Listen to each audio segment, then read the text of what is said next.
para mí importante y se ve un poco su cárcel, su característica. Bueno.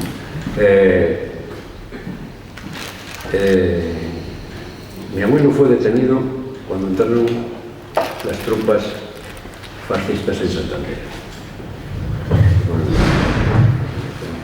ingresó en la cárcel y ahí estuvo cerca de un año.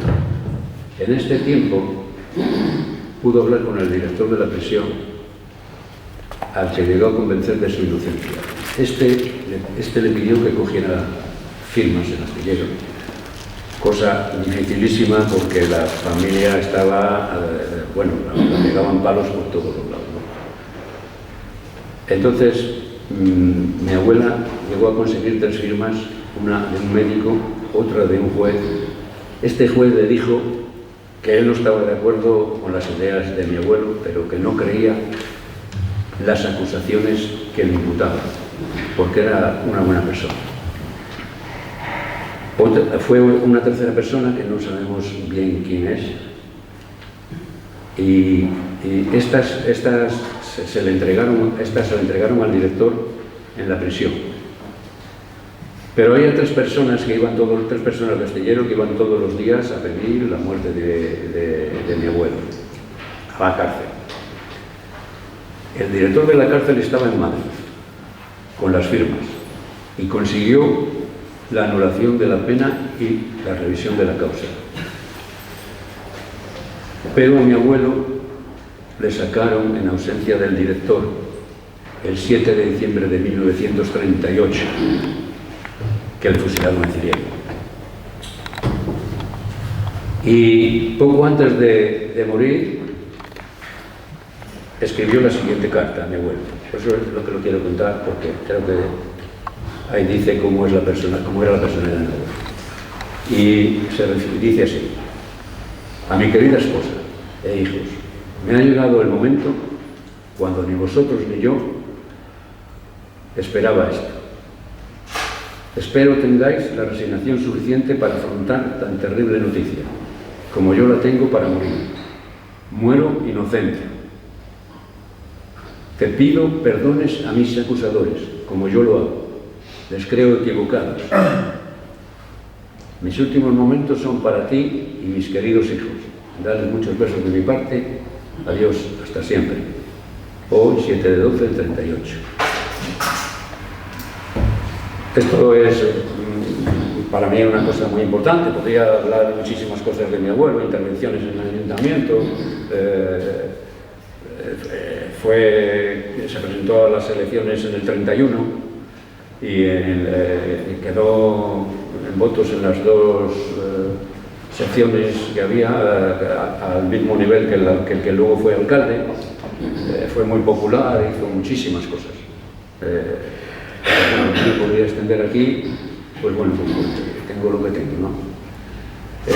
Por otra parte, yo quería dar las gracias a Desmemoriados por esta organización, y gracias sobre todo a Manolo Corbera por interesarse por la biografía de mi abuelo. También quiero agradecer a Fernando Obregón, que publicó el libro de República, Guerra Civil y Posguerra en Astillero y Cornizo. En él describe la actuación de mi abuelo como teniente alcalde, de sus intervenciones con actas del ayuntamiento. Gracias a los diferentes artículos que escribieron José Ramón Viadero, María Toca y, como no, Antonio Tañón, por su investigación en el cementerio de Ciriego, donde están honrados los allí fusilados, entre ellos nuestro abuelo y 3 tíos de mi madre, a Jorge y a la directiva de Héroes de la República.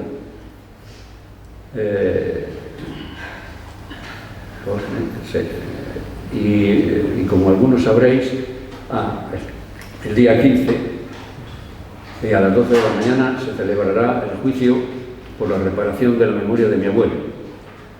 Esto ha sido posible gracias también a María Toca, que me le presentó en un acto en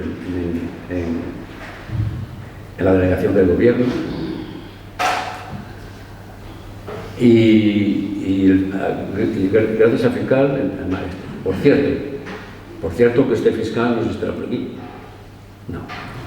Pues me sorprendió por su trato tan amable y cercano. Cuando salí del despacho de él, me invitó y fui al día siguiente a las 10 de la mañana. Cuando salí del despacho, yo iba caminando y pensando lo que había conseguido después de tanto tiempo, esperándole. Que era, pues bueno, pues reparar la memoria de mi abuelo. Y de verdad que, joder, que no me lo creía, porque el trato que fue este hombre es increíble, ¿no? Y bueno, ese es el día 15 cuando tenemos esto. Y tengo que dar muchas gracias también a su secretario, a Fernando, que es una buena persona y te atiende de maravilla, ¿no?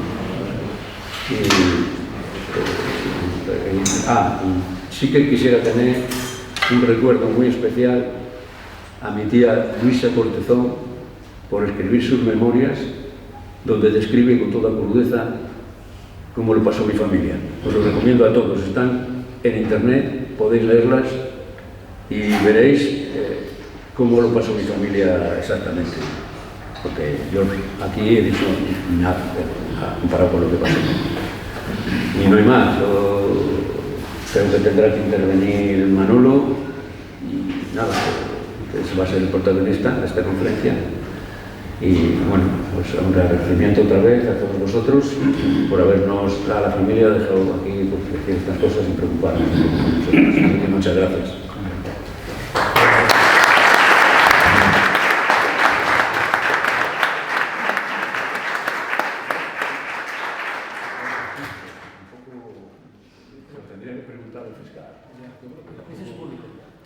Sí, me imagino que lo sea.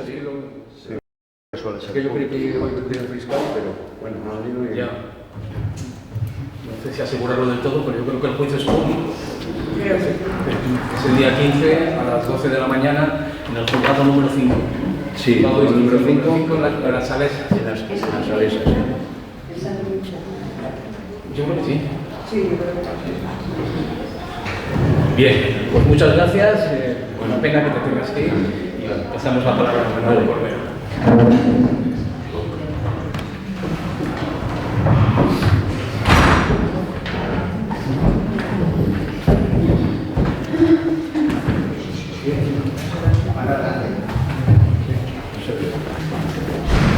Quería empezar agradeciendo a los memoriales por ese acto. Sí, a la otra, es que se lo sí. Bueno, decía que agradezco a los memoriales que hayan organizado este acto, que coincidía, y así se lo hice ver, con un trabajo que habíamos iniciado, algunos compañeros y yo, compañeros de Asturias, sobre todo de Vizcaya, que habíamos iniciado para conmemorar el 90 aniversario de la fundación del Partido Obrero de Unificación Marxista, del POM, en el que militó Cortezón en los últimos años de su vida. Entonces, bueno, cuando iniciamos este trabajo, algunos, por lo menos, nos planteamos la necesidad de que fuera más bien un trabajo de ideas políticas, más que de personajes o de la humanidad de los personajes. Y para eso yo creo que, como ha señalado Eusebio, las memorias de Luisa Cortezón son una maravilla, resuelve ese tema en la medida de lo posible. Porque no hay más datos un poco en esa línea, y de lo que más bien nos interesaba hablar precisamente es de esa trayectoria política de Eusebio Cortezón. Se unió a lo del juicio. El juicio evidentemente es un elemento simbólico muy importante para la familia, pero también un poco para desmemoriados, ¿no? En general, para las organizaciones memorialistas en general. Y por lo tanto, nada que decir, nada que despreciar a esta iniciativa, pero hay que tener en cuenta que un poco si lo que se llega o a lo que se llega es a la inocencia de las pruebas fabricadas, seguramente en aquel momento para condenar a Eusebio Cortezón, hay que entender que estas pruebas o que este juicio no fue lo que le mató. Lo que le mató fue fundamentalmente el ser comunista en un momento en el que los fascistas habían entrado y se habían hecho dueños del lugar. Por lo tanto, un poco esta es el propósito, quizás, de una biografía de tipo político, que es un poco la que quiero abordar.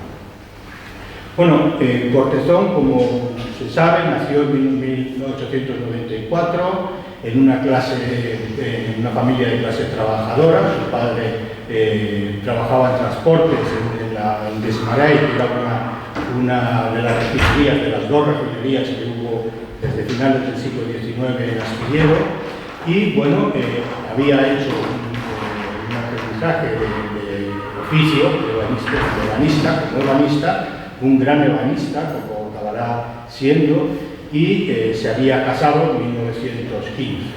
En 1915 se casó con 21 años, es decir, recién cumplida la mayoría de edad y sin cumplir el servicio militar. En el servicio militar, que yo no sé dónde hizo, dónde tocó, en el servicio militar, lo hablaba esta mañana precisamente con Eusebio Cortezón, fue donde, digamos que entró en política, entró en contacto con otros jóvenes que estaban con inquietudes políticas en ese momento, y posiblemente a su salida, tuvo 3 años de servicio militar, como todo el mundo en aquellos momentos, a su salida salió ya con cierta conciencia política y seguramente organizado ya en las juventudes socialistas. La primera noticia política que tenemos de él es de 1919. En 1919 Cortezón estaba en una campaña, lo dice él, lo cuenta él en la batalla, estaba en una campaña de propaganda en el País Vasco, en Vizcaya.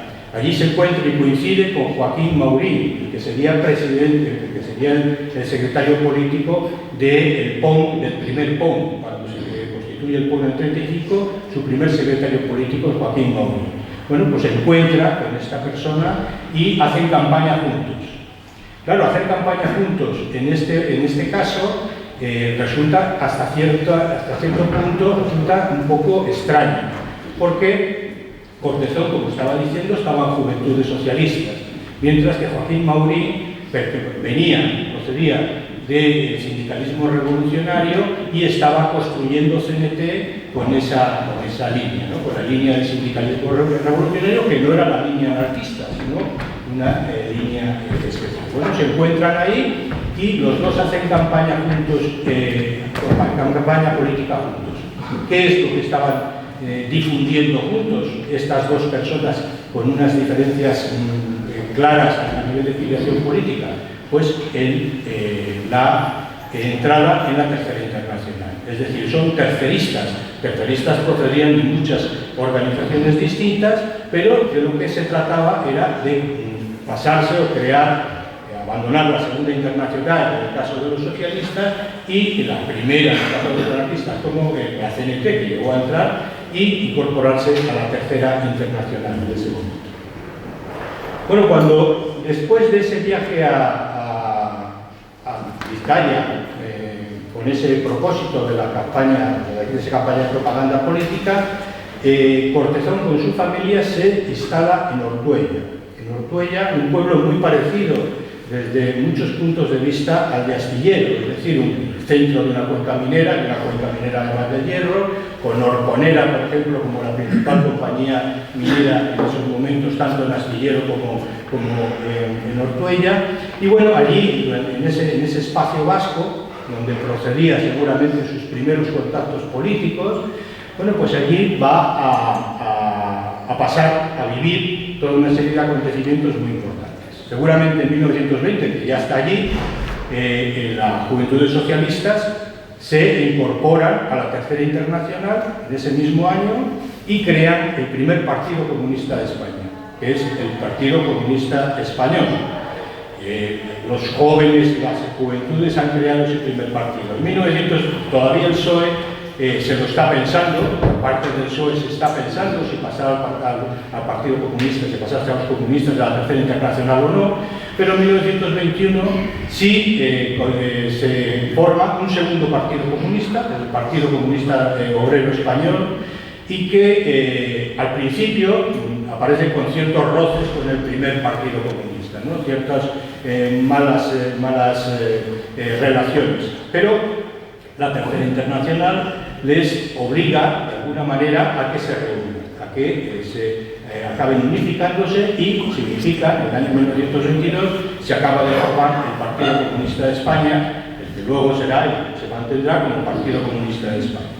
Por tanto, todo eso lo vive Cortezón en Ortuella, y en Ortuella también se encuentra con la formación de ese Partido Comunista de España, se encuentra con un clima bastante, por una parte de agitación social muy importante, hay muchas movilizaciones en ese momento en Ortuella, pero también con unas muy malas relaciones entre los comunistas que acaban de formarse en ese momento y los socialistas, hasta el punto de que acaban resolviendo algunos de los pleitos a tiros y hiriendo a algunos de los personajes.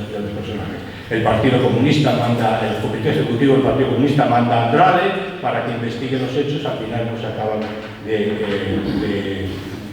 no dan testimonios en falso, pero la cuestión que se encuentra en ese punto. Desde luego Cortezón no está de acuerdo con ello, como no lo estaba la mayor parte de los miembros del Partido Comunista en ese momento. Era un grupo dirigido por viejos, que acabará siendo secretario general del Partido Comunista después, pero que en ese momento se encuentra en Vizcaya como secretario general del Partido Comunista en Vizcaya, y que es el grupo que se muestra posiciones más violentas con los socialistas. Claro, ¿esto qué pasa? Que la posición sindical que en ese momento tiene un Partido Comunista todavía no está resuelta. Ellos no saben si tienen que incorporarse a la UGT o si tienen que incorporarse a la CNT, no tienen una línea política definida en ese momento. En la mayor parte del Estado, el Partido Comunista acaba en UGT, o acaba entrando en UGT. Pero en el caso de Cantabria, en el caso de Vizcaya, precisamente por esa situación de violentas relaciones que tienen con los socialistas y con la UGT, pues acaban optando por la CNT, o por lo menos, en el caso de Cortezón, acaba optando por la CNT. Y de hecho, crea un sindicato, el Sindicato Único de Ortuella, que se encuentra en un modelo que está referido a un modelo que es el modelo de sindicatos unitarios como tal, y que había diseñado, tenía un manualillo para organizarlo, Manuel Buenacasa, que era un anarquista que un poco planteaba la necesidad de crear sindicatos, más o menos reunir más o menos sindicatos para que hubiese menos burocracia, es decir, para que no hubiese tantos secretarios generales, para que las cosas funcionasen en mayor medida. Bueno, crea este sindicato unitario de Ortuella. En el año 1923, el Partido Comunista convoca, por su parte, y los socialistas no lo respaldan, convoca una huelga general que empieza en abril y dura hasta septiembre. Bueno, pues en esa huelga general, que es el último movimiento que se produce antes de la dictadura de Primo de Rivera, en ese movimiento participa, en esa huelga participa Cortezón, y aparece Cortezón fundamentalmente en este caso recaudando fondos en los talleres para apoyar a las familias que se encuentran en huelga en ese momento. En ese trabajo, mientras estaba haciendo ese trabajo de recaudar fondos, le detienen el 9 de septiembre y entra en prisión, donde le perdemos un poco el rastro, y el 13 de septiembre se produce el golpe de Estado, se produce el golpe que da paso a la dictadura de Primo de Rivera. Por lo tanto, no sabemos bien el tiempo que permaneció en la cárcel. Lo que sí sabemos es que su familia regresa a Astillero en ese momento. Regresa a Astillero y ya se instala en Astillero. Las siguientes noticias que tenemos de él es en 1925. En 1925 ya se encuentra instalado en Astillero, se encuentra bien instalado ya, es decir, trabaja a tiempo parcial en Desmaré, en la misma refinería donde estaba su padre, y ha montado el taller de banistería en Astillero. Un taller que acabará teniendo bastante prestigio, en el que efectivamente, como decía Eusebio Cortezón, da clases o tiene una gran cantidad de aprendices que aprenden el oficio allí, donde acaba teniendo fama y vendiendo, teniendo encargos de buena parte de comerciantes de Santander, etcétera, incluso de la iglesia, una obra en la iglesia de los jesuitas, un frontón en la iglesia de los jesuitas es suyo, todavía no sé si existirá ahora porque no entro mucho en las iglesias, pero quizás todavía se mantenga ahí, en todo caso lo hizo, claramente, y en 1928, a finales de 1928, incluso monta una exposición en el Cine Teatro de Astillero, una exposición que dura una semana, con algunas de las obras, precisamente las que hacía, ¿no? Talladas, con escenas de caza, etc. Un trabajo de los que entonces se llevaba y se valoraba enormemente.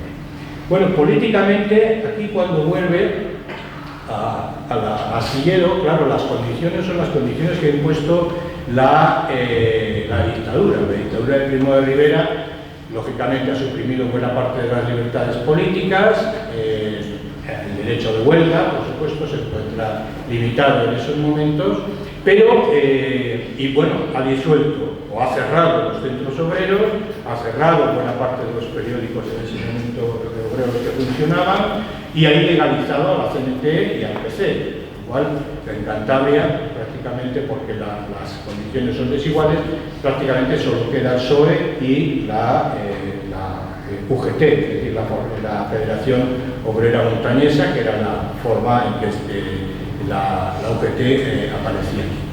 Bueno, llega y se encuentra con este panorama y Cortezón, yo siempre lo planteo, realmente era pragmático, ¿no? Él sabía o no estaba de acuerdo con la posición que tenía el PSOE y que tenía UGT, habían sido favorecidos por la dictadura de Primo de Rivera porque realmente eran colaboracionistas, colaboraban con ella de alguna manera y por lo tanto no estaba de acuerdo, lógicamente, con esa posición. Pero solo le quedaba eso o quedarse fuera y eligió, como lo eligieron en otros lugares, también en Mallorca, eligió entrar a formar parte de la Federación Obrera Montañesa. Y de hecho entró y llegó a tener una buena posición rápidamente, es decir, se le elegía para dar los mítines en Torrelavega, por ejemplo, el 1 de mayo, o fue delegado de los congresos regionales en algunos casos, incluso llegó a ser delegado de un congreso nacional extraordinario de la UGT en el año 27. Bueno, se mete en ese sindicato y trabaja desde ese sindicato. ¿Cómo caracteriza él el periodo ese de la dictadura? Bueno, lógicamente las condiciones eran muy negativas para poder trabajar, pero él se plantea aprovechar todas las rendijas que pudiera para poderse introducir de alguna manera y seguir seguir defendiendo sus ideas. Entonces, bueno, lo que hace finalmente es, él caracteriza el periodo como un periodo de acumulación de fuerzas, no se puede hacer otra cosa, hay que acumular fuerzas. ¿Acumular fuerzas qué significa? Crear organizaciones de masas conscientes. ¿Qué significa esto? Pues lógicamente priorizar dos herramientas fundamentales. Por una parte la propaganda y por otra parte la formación. Tratar de que con esas dos herramientas llegar a crear, tener acceso a un núcleo importante. Bueno, eso se traducía en la utilización de ciertos medios. El primero de los medios, lógicamente, era el propio sindicato y los mítines que le permitían dar, o que le encargaban dar, el 1 de mayo y en otros momentos que pudiese hacerlo. Ahí estaba la propaganda, fundamentalmente. Pero luego, desde el punto de vista de la formación, lo que le interesaba era utilizar asociaciones culturales. Y de hecho se va a centrar en dos asociaciones culturales de Astillero.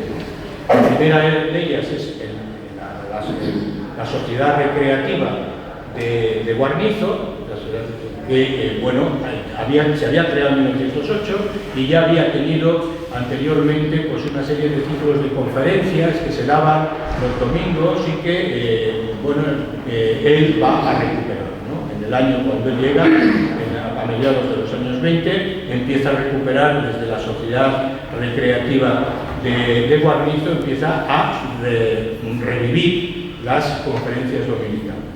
En segundo lugar, la otra gran asociación sería la del Orfeón de Astillero Guarnizo. Los orfeones eran algo que se venía creando desde principios del siglo, que lo había creado la UGT, que era una manera también desde siempre un poco de difusión política a través de la cultura, etcétera, etcétera. La sociedad recreativa, la sociedad del Orfeón de Cántabro hacía una conferencia generalmente antes de cada actuación. Entonces él al principio entra, desde el principio nada más entrar está en la junta directiva y luego irá escalando puestos y llegará a ser el presidente ya después de la dictadura, el presidente de esa sociedad. Y aparte de reservarse algunas conferencias, tanto en una asociación como en otra, pues va a seleccionar ponentes y seleccionar un poco qué tipo de contenido se debería dar. Su formación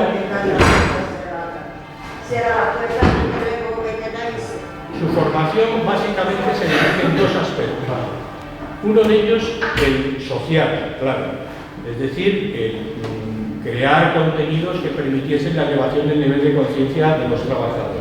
Su público, en este caso, claramente eran trabajadores. Bueno, elevar el nivel de conciencia, el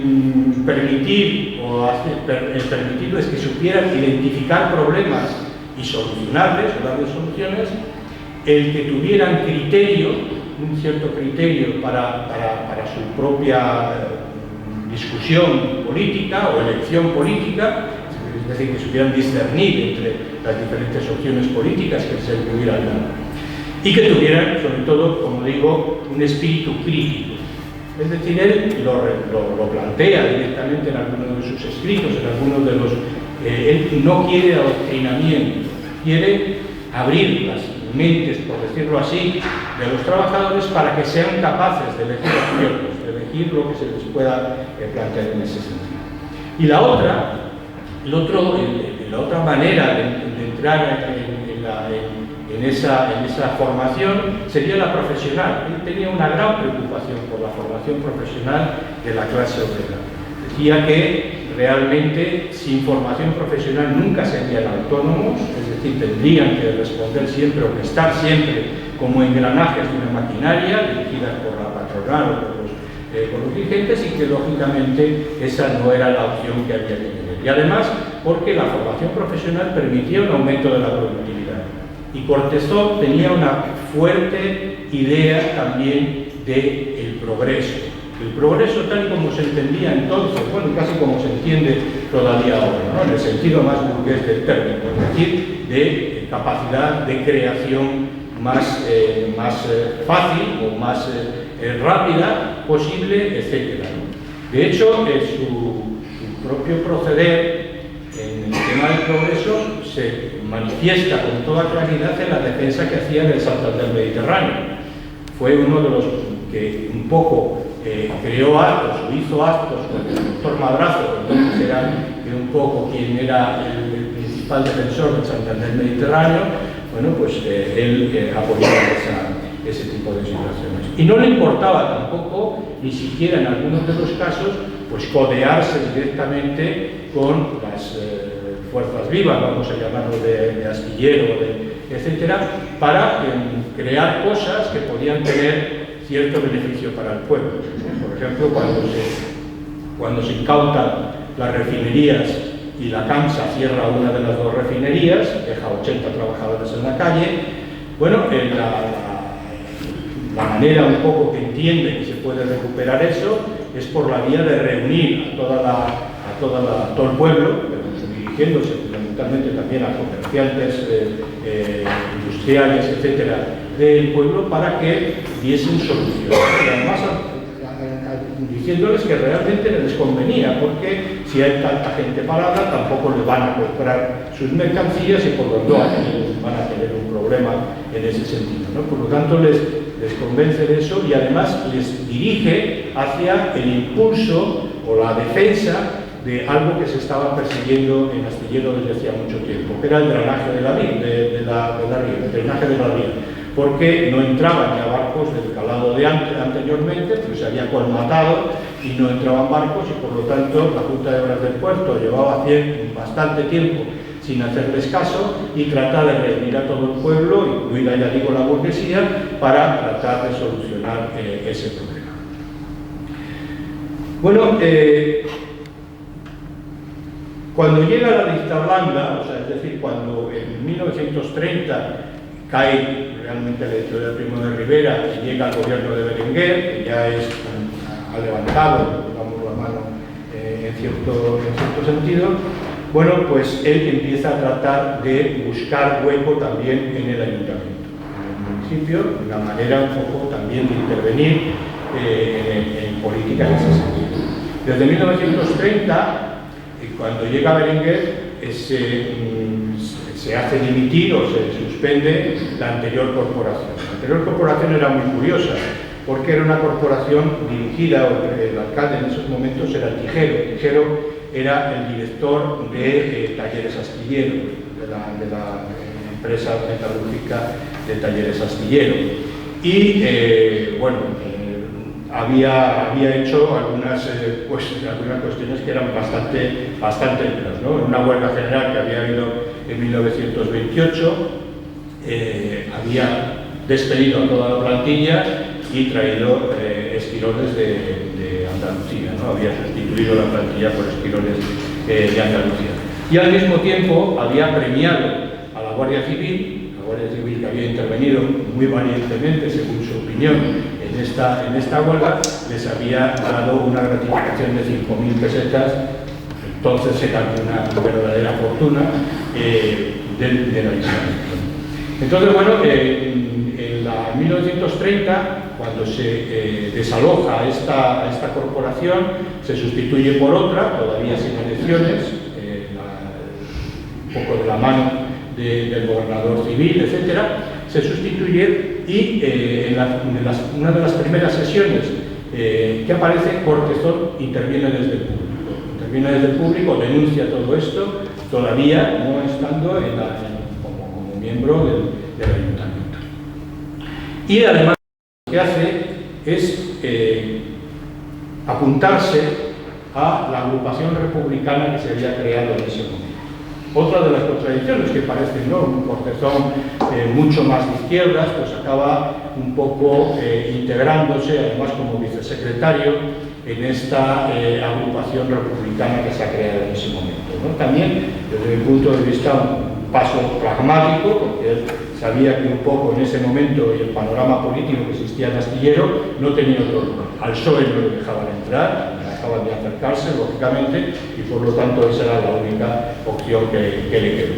Bueno, se crea entra en esta agrupación y en 1931, las elecciones del 13 de abril de 1931, ahí se presenta y saca el mismo número de votos, de hecho, que el alcalde, ¿no?, que luego sería alcalde, que era una persona del Partido Socialista.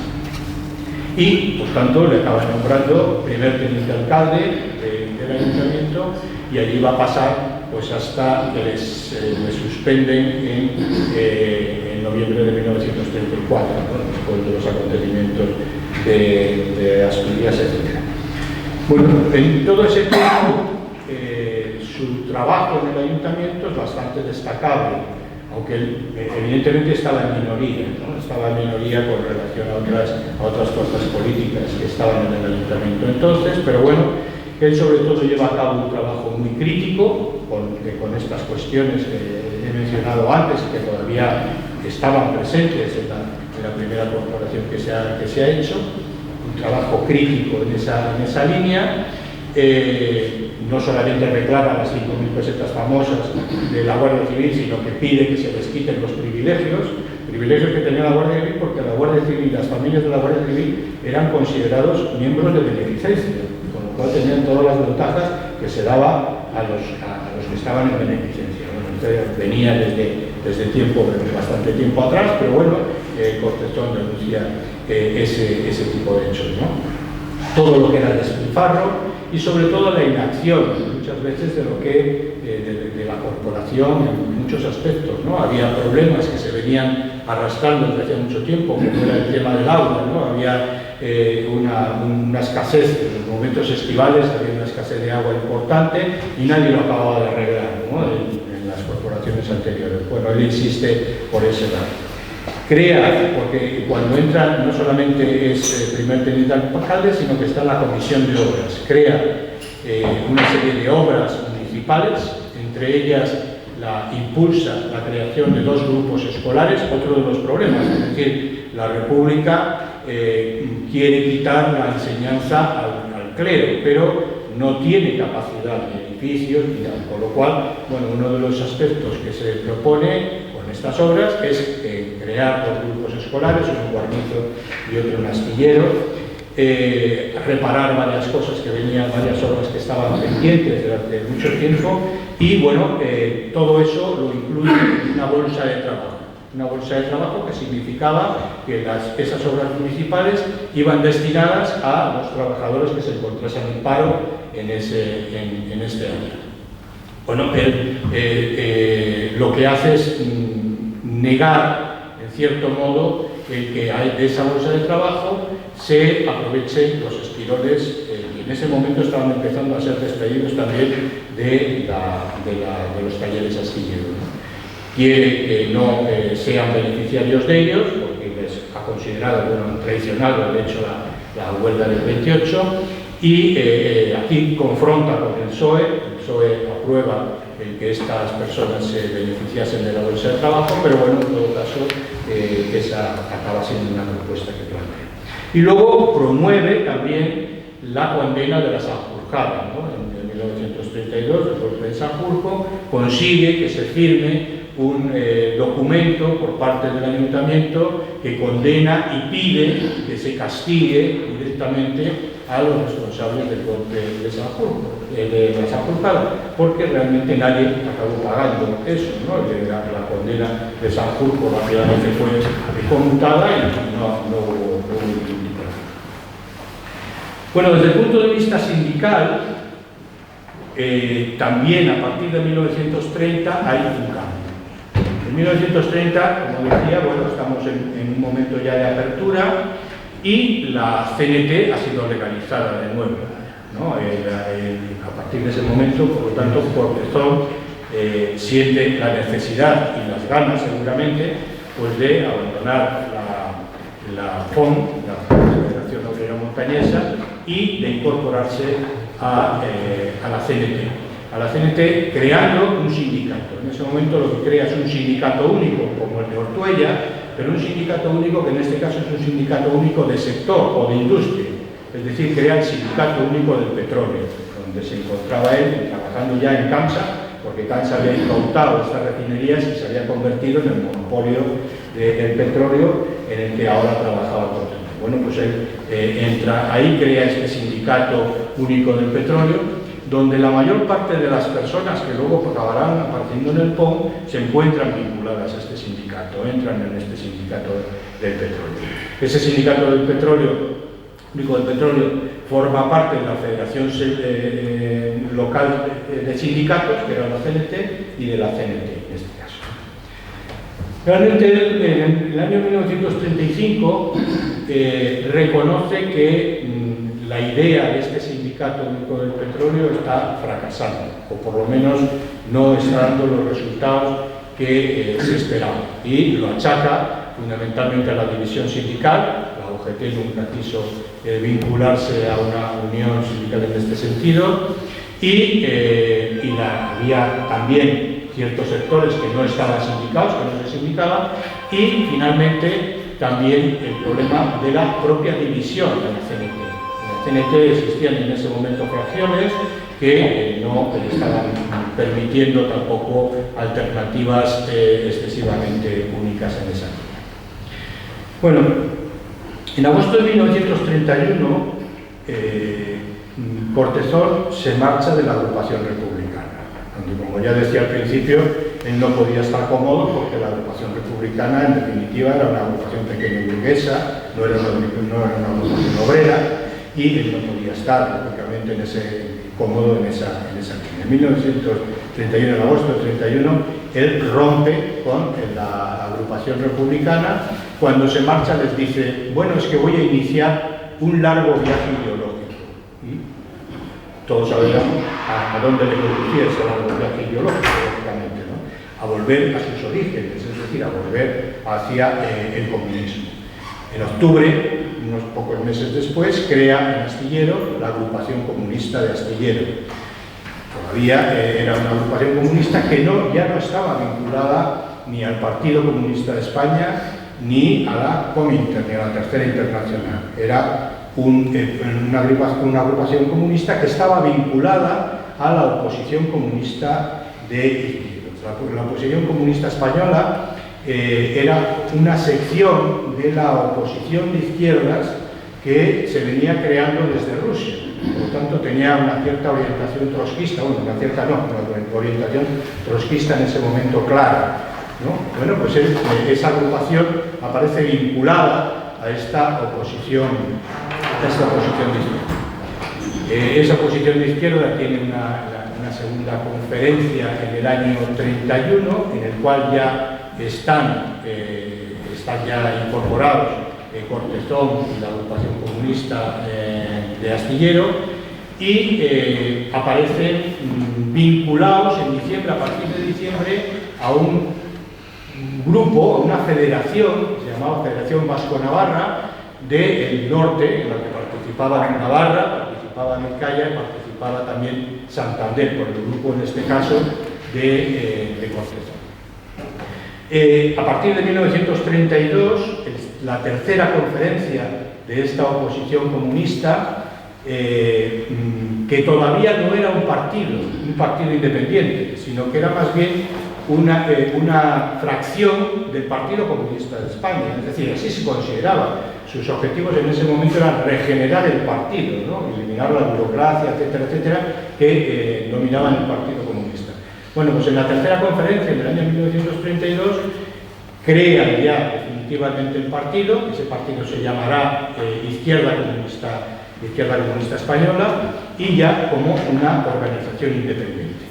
Todavía con cierto carácter trotskista, pero donde ya hay ciertos enfrentamientos con Trotsky, ¿no? Hay ciertas diferencias que se están produciendo con Trotsky y tienen ahí ya alguna.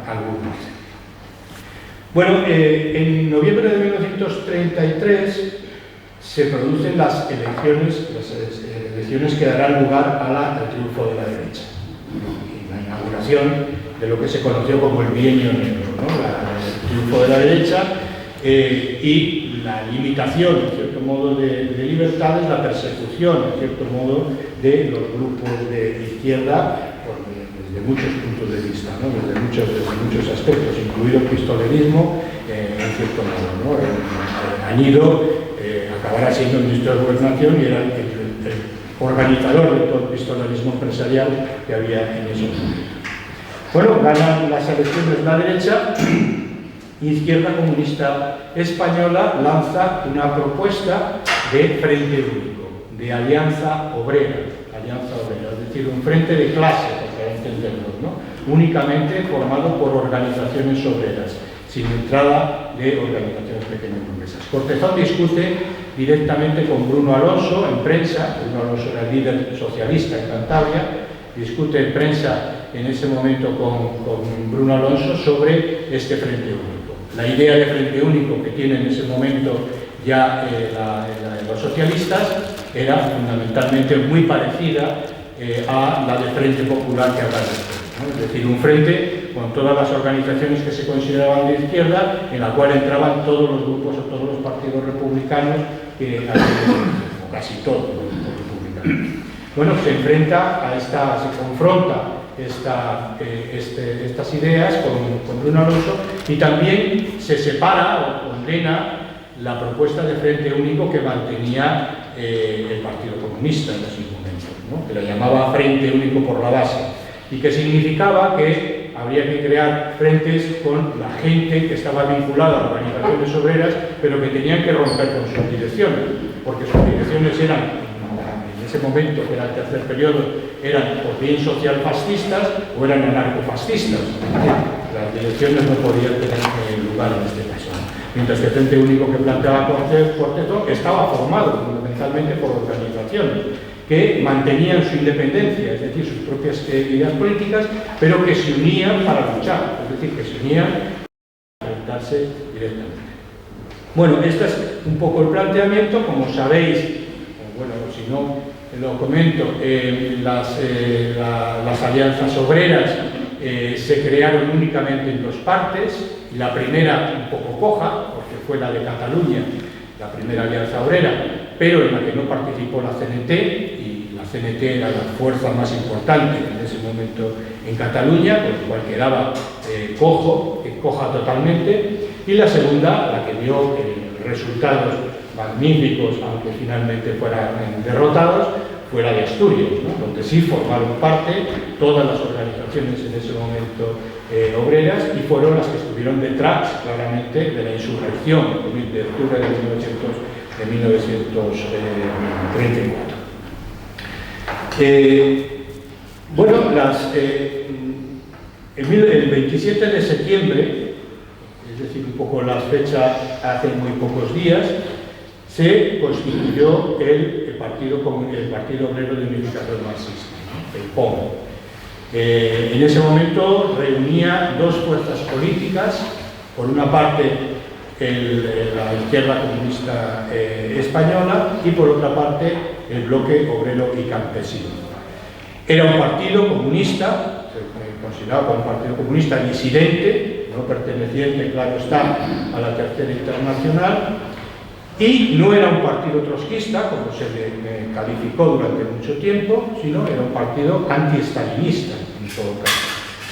Como trotskista no podía serlo por dos razones. Primero, bueno, un poco la que decía, la izquierda comunista ya había entrado con ciertas diferencias con Trotsky en ese momento, pero la izquierda comunista era entre el 10 y el 15% de la organización, y además se encontraban casi todos fuera de Cataluña.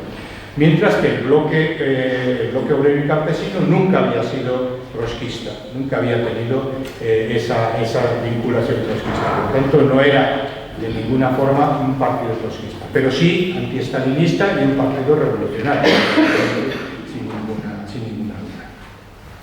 Bueno, en las elecciones de febrero del 36 hay una cierta incoherencia por parte del partido del POM, porque acaba entrando a formar parte del Frente Popular. El Frente Popular que se crea en esos momentos para las elecciones. El POM lo considera un frente electoral únicamente, es decir, no una organización que se mantenga, sino simplemente un frente electoral. Participa en él, pero en el momento que acaban las elecciones, lógicamente se siente libre para criticar directamente el gobierno que sale de ahí, que es el gobierno del Frente Popular, ¿no? En el cual no pueden participar, porque el pacto lo planteaba así, los comunistas. Los comunistas quedaban fuera, excluidos del gobierno, ya en el pacto que se había hecho para crear el Frente Popular. Bueno, una vez que, como digo, se ganan las elecciones, en buena parte del Estado, la CNT y el POM califican al gobierno, a ese gobierno que ha salido del Frente Popular, como un gobierno burgués, un gobierno que no está cumpliendo ni va a cumplir, porque no puede cumplir las tareas o, digamos, los objetivos que se había marcado la clase obrera en ese momento. Es decir, la reforma agraria, la depuración del ejército, donde ya se oían ruidos de sables prácticamente el día siguiente de las elecciones, la depuración de los cuerpos represivos, es decir, la supresión de la Guardia Civil, etc., el avance de la extrema derecha, un pistolerismo que se acelera a partir del triunfo de las elecciones, el avance del fascismo, etcétera, etcétera. Es decir, que critican abiertamente este gobierno que en otros ámbitos, en los propios ámbitos socialistas o comunistas, lo consideran como un frente antifascista. Creo que evidentemente para el POM está abriendo las puertas, como dice en algún artículo, está abriendo las puertas al fascismo directamente con esa inoperancia que está manifestando. Bueno, el 18 de julio, todos sabemos lo que pasó. El 18 de julio de 1936 se produce el golpe de Estado Y el golpe de Estado para los militares era algo que estaba ya lógicamente ganado, ¿no? O sea, que no iba a durar nada, es decir, era un golpe pues, del tipo del que se había producido, el pronunciamiento que se había producido con Primo de Rivera, y rápidamente se iba a tomar el poder. De hecho, cuando se produce el golpe de Estado el 18 de julio, el poder de la República colapsa absolutamente, no tienen capacidad para responder a esto. Pero sin embargo, lo que sí se produce de una manera muy rápida y casi espontánea es un tipo de organización alternativa. Por eso hay mucha gente que plantea el 18 golpe de Estado fascista, el 19 empieza la revolución.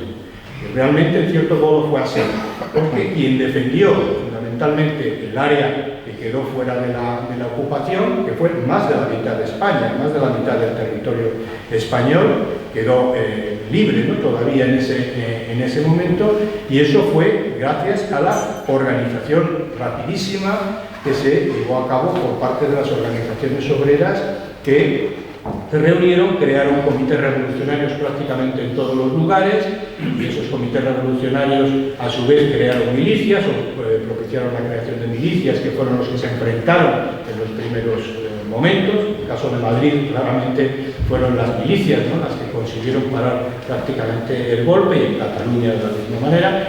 Y bueno, pues realmente se produjeron a partir de ese momento toda una serie de incautaciones. Muchas de las incautaciones fueron porque los propietarios marcharon inmediatamente que se produjo la revolución, el fracaso de la revolución, huyeron y dejaron las empresas, y en otros casos fue porque se consideraban empresas estratégicas. Por ejemplo, en Astillero prácticamente todas las grandes empresas eran estratégicas. Por una parte, CAMSA, como suministradora de petróleo, lógicamente de combustible, era estratégica. Talleres Astillero, de la misma manera, la construcción naval era también estratégica, o Arponera o las empresas mineras también se consideraban estratégicas, aunque en este caso no se produjo la incautación porque era capital extranjero, y por tanto ahí no entraron, pero crearon comités de control obrero. Bueno, se produce realmente una revolución socialista. Pero ¿qué sucede? Bueno, lo que sucede es que se crea una polémica, finalmente. Una polémica que hace que las organizaciones, fundamentalmente el Partido Comunista, el Partido Socialista y los partidos republicanos, se planteen como objetivo inicial y primero reconstruir la República.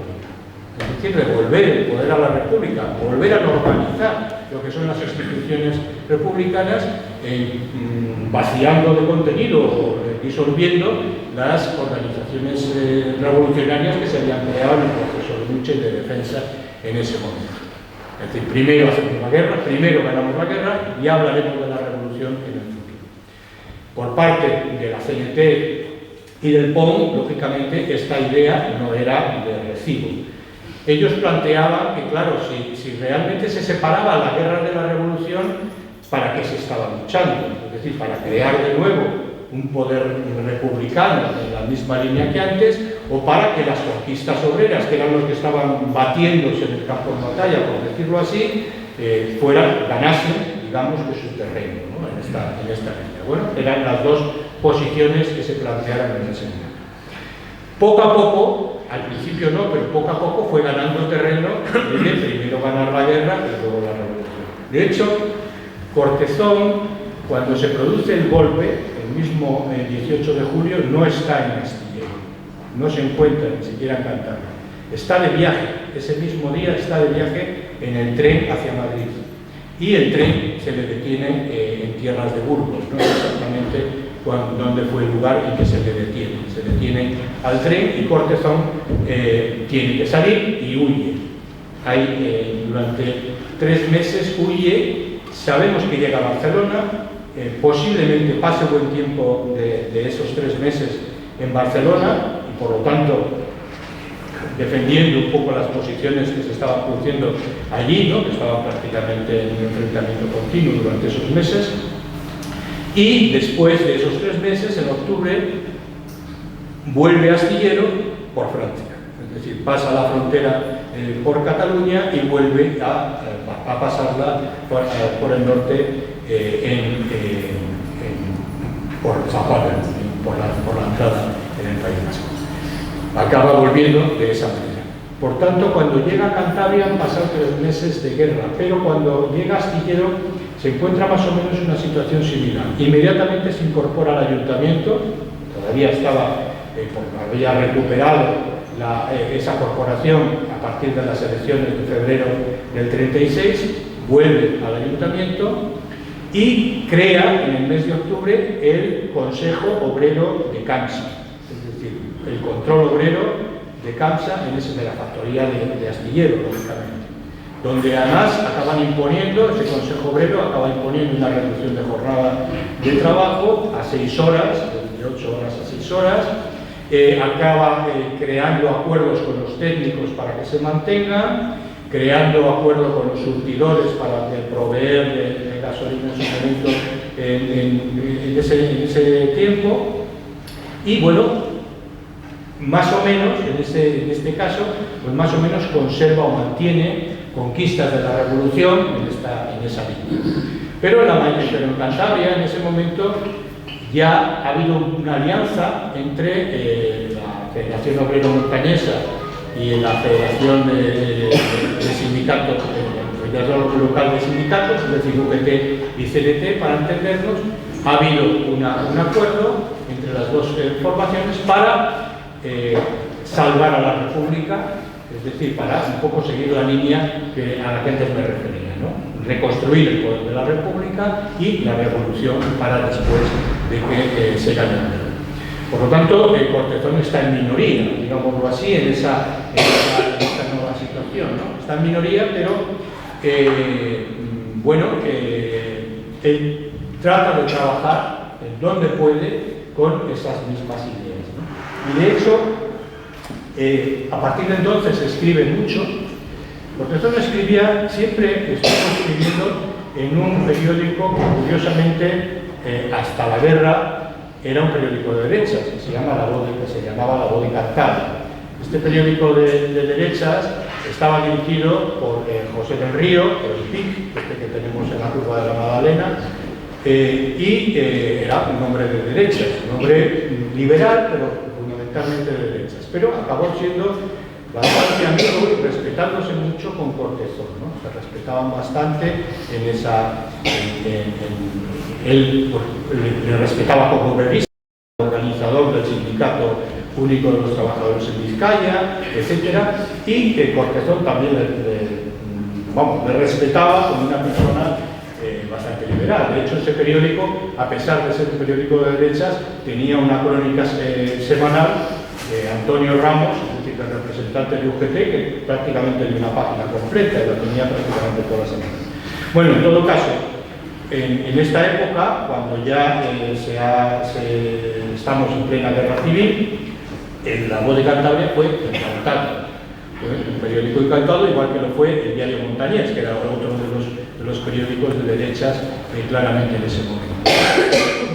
Pero bueno, él aprovechó esa incautación para seguir escribiendo, y escribió fundamentalmente, ya digo, a contrapelo, es decir, a contracorriente. Lo que se defendía mayoritariamente era esa recomposición del poder republicano, y él, bueno, trataba de explicar un poco por qué o cuáles debían ser un poco las ideas que se debían mantener por encima de eso, ¿no? De hecho, bueno, dio mucha importancia al papel que debía jugar la retaguardia.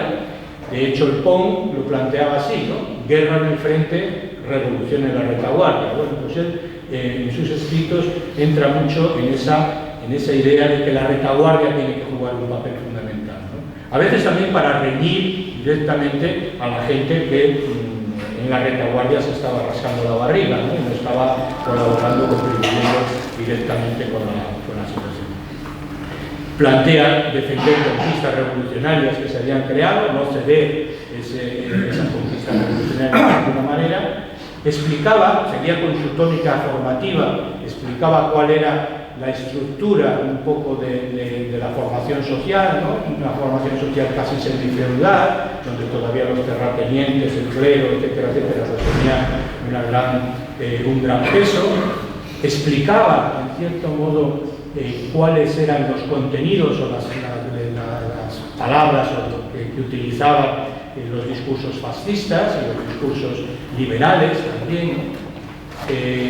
Planteaba que la pequeña burguesía era incapaz, no tenía posibilidad de poder dirigir una lucha hacia la transformación social.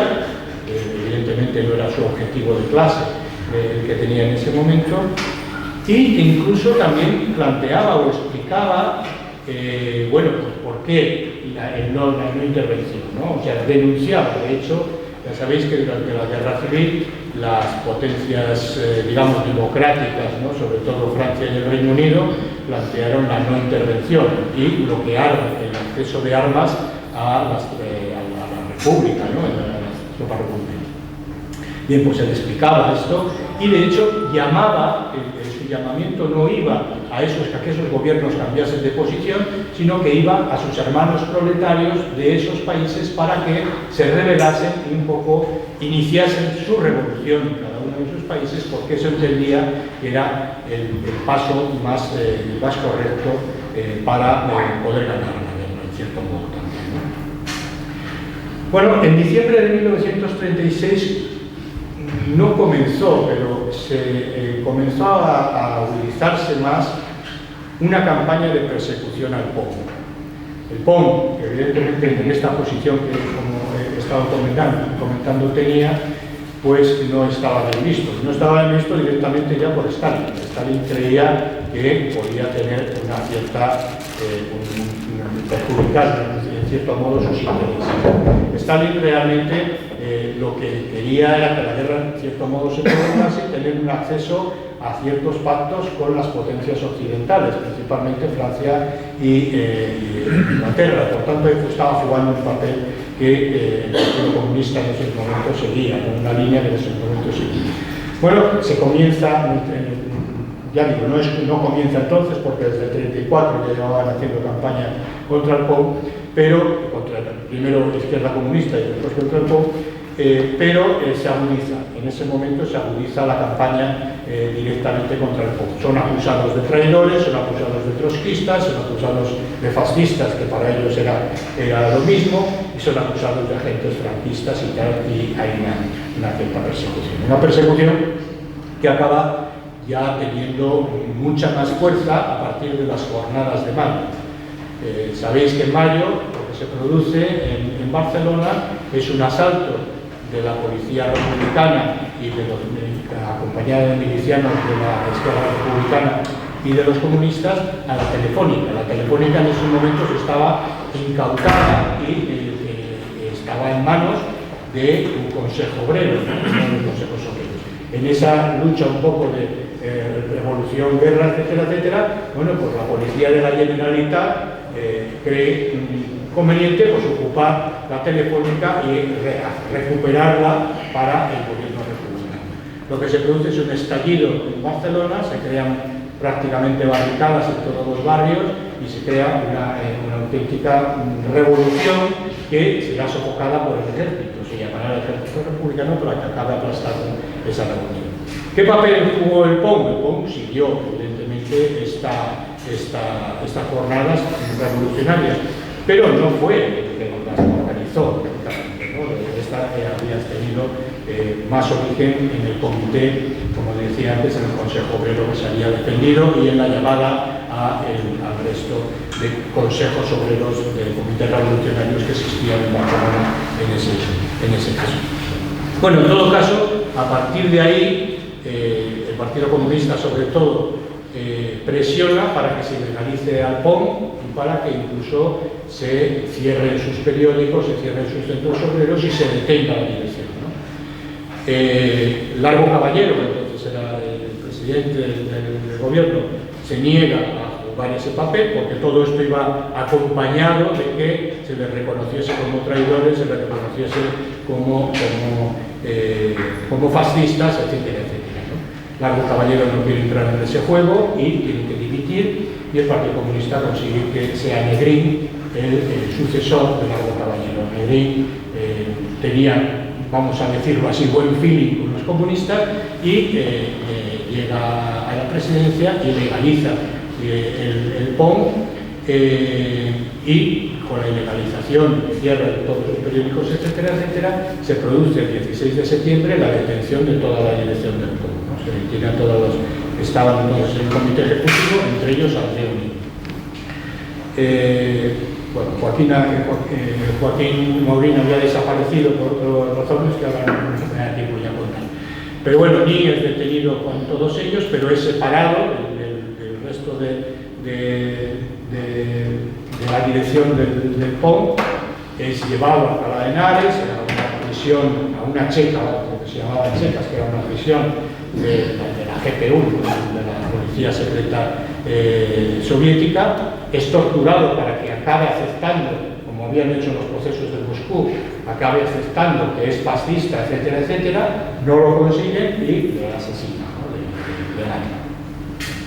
Bueno, todo esto está pasando a nivel del Estado. ¿Qué está pasando en Cantabria? ¿Cómo se refleja eso en Cantabria y cómo le afecta directamente a Cortázar? Bueno, pues en Cantabria realmente la cosa funciona diferente, ¿no? O sea, aquí no llegan a tener esa fuerza como para poderlo hacer, por varias razones. La primera de ellas, porque seguramente no tenía suficiente importancia como para entrar a degüello, como lo habían hecho en otros lugares, ¿no? Era un grupo relativamente pequeño, unas 20 personas, el más destacado era Cortezón, etcétera. Por lo tanto, entrarles tenía un problema, y era que seguramente se les volviese contra ellos, es decir, eran gente prestigiada, que tenía prestigio en Astillero, hasta tal punto que no había comunistas en Astillero, es decir, comunistas oficiales no había en Astillero, estaban en Guarnizo sí había una célula, pero en Astillero no, eran un poco ellos los que controlaban. Por lo tanto, entrarles de frente pues hubiese supuesto lógicamente un enfrentamiento bastante duro, y desprestigiarles a ellos mismos. En segundo lugar, porque aquí hubo un problema en junio del 37 con los socialistas, entre los socialistas y los comunistas. Los socialistas entonces estaban Juan Ruiz Olazarán, que era el representante de los socialistas aquí, llegó a ser gobernador civil de la provincia, ¿no? Llegó a tener el cargo de gobernador civil. Y en 1937 cierran todos los periódicos que todavía funcionaban en ese momento, les cierra todos y les resume en un periódico que se llamaba La República. ¿Por qué hace esto? Bueno, pues lo hace porque faltaba papel y tinta, es decir, había bloqueo, no había papel, no había tinta, y lo que hacen es pues, decir, bueno, nos quedamos con un periódico